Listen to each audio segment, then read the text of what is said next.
If someone asked me the top 10 things, so here they are. Okay, the first one is be smart about where you engage, right? I can't tell you how often I hear, why are we on Twitter? Because we just need to be. So, my question for you is, how dependent on social media are you to deliver messages? Think about that from one being not dependent, 10 being very dependent, right? For most nonprofits I work with, I would say 8 to 10 range, right? But they often don't dig into how effective they are for their overall marketing efforts, right? So here are just some industry stats from my AFP Icon presentation. According to the research, only 18% say that social media is inspiring enough to drive action, which means it leans more towards a communications bent, like just keeping in touch, right? Facebook and Instagram are leading fundraising tools. 40% have said that they donate through Facebook. I know a lot of nonprofits don't like it because they get limited information on the donations. That's a conversation for another day. But let this just be a clue for you how to mix in fundraising mechanisms and messages. And these benchmarks that I found interesting in the top green box, or findings on engagement, really were no surprise, right? So Twitter posts had an engagement rate of 1.8%, which is actually much higher than Facebook. But interestingly, they found no major differences in Facebook engagement based on the day of the week or the post type. And that is a question I get regularly. Organic Facebook post only reached 4% of a nonprofit page's fans. So, what does this all mean? Using social as a channel for communication is mainly an awareness play. And what you'll get is a slow and steady drumbeat, not some surprise symphony that will then make people do something. Another interesting stat is that less and less people are following causes on social media. And those that do interact less. But if fewer people are using it, we need to discuss why that is, right? So is it because nonprofits are always asking? Is it because the posts are negative or not hopeful? Are we broadcasting instead of bringing in supporters into our movements? All of those questions I can't answer for you, but I think they're worth thinking about in social instead of just seeing it as like a one way. Let's make sure we get content on social. If you want to dive deeper into which ones you should engage with, first, who's your audience, and then match it to the platform. Next, ask your supporters directly where they congregate. That's what I did with one of my clients with the survey I mentioned.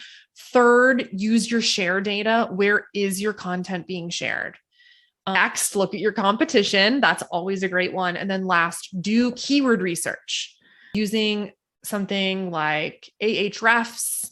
Where are the keywords appearing most? Is it on blogs? Is it on news? Is it on social? That also might help you figure out where to be. Next, consistency. You can't just ask when you need it. You need to be front and center. And Classy did a report and said that orgs spent 2 times as much time cultivating as they did soliciting. And I think this should be more like 5 times more time cultivating versus soliciting. So here is just my top 3 things for creating consistency, right? Create content categories that you'll fill every month, and I'll show you that in a second. Plot out your next month's social content by the 15th of the previous month. Now, if you'd like to go for more than 15 days in advance, go for it. I have found 15 is usually the sweet spot. And then you have the last 2 weeks to write posts and collect and design images. So here is an actual calendar. You can see not every day is filled in with something, but we have this content like checklist on the right-hand side. And we make sure that we're hitting these things on a consistent basis. So for instance, they want to have 2 advocacy messages every month. Third tip is to curate content. Always share content that everyone else has created. I think it's like share 60% of stuff that you're doing, 40% curated. That is probably a good mix. And here are some places where you can find great curated news. Next is offer humor or hope. It's more about your social media tone, which I feel like people don't really establish up front. Offer humor or hope or both. It can't all be bad news. It can't all be like have this negative tone. Mix in something that gives people relief. And I'm not saying be insensitive or off brand or even be in denial, but real people like you are reading these posts. So infuse some humor or hope. And one of my greatest examples, I do not work on this brand, but I love them so much, is the Macmillan Cancer Center in the UK. Next is to use hashtags. I used to find them annoying, but they are search gold. They help you get found when no one may even know about you. Here are my top 5 tips. Create a personalized hashtag. Follow all your common hashtags. That way, especially on Instagram and Twitter, it will show up in your feed. Go back and add the hashtag to relevant posts. So go back like for the past 3 months, once you've developed your hashtags, and hashtag older posts so that they can be findable. Use a hashtag for your event or campaigns, then obviously encourage other people to use them. So use them with consistency. Next is show your personality. And this really builds on the humor and hope. But basically, I just wanted to say, don't let your social media sound like a machine wrote it. A question I get often is, how often should I create templates? I think every 3 months is best. You can probably get away with 6 months, maybe even a year if you have enough templates to go with. But I also find that's a really helpful way to create consistency and then also infuse your personality. Oh, this one is probably one of my best ones. So invest in finding the best stories, right? Like having a story bank is priceless. So I give this book to every new client I work with because I'm only as good as capturing their stories as they can be, right? Chris over at nonprofitstorytelling.com has created a few awesome pocketbooks, one of which is this one, Interviewing for Impact. He's a videographer and editor, which is why he's great at telling stories. And I wanted to note, I make nothing from this. I just truly love this little book. And I've been using this little book for almost a decade.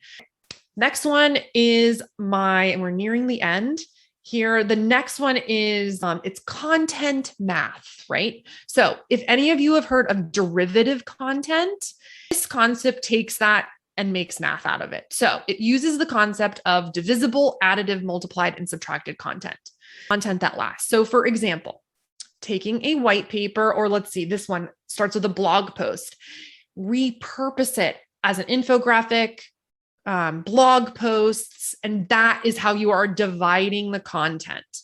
So I have divisible content, which divides.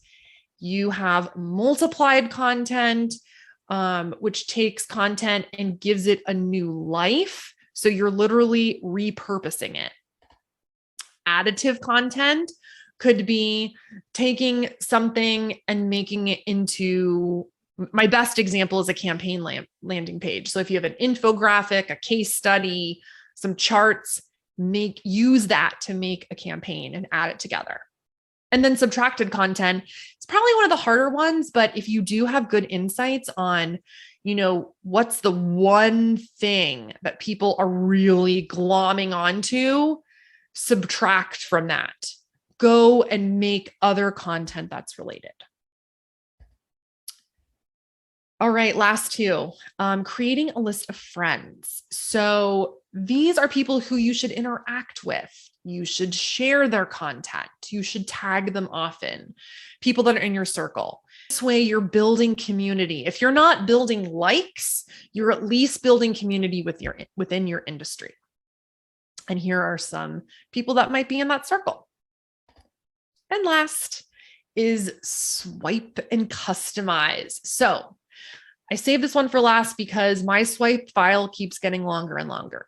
But I just find so many things on a regular basis that move me, or I think that are clever, and I might want to riff on it in the future when the opportunity. What's included in my swipe file?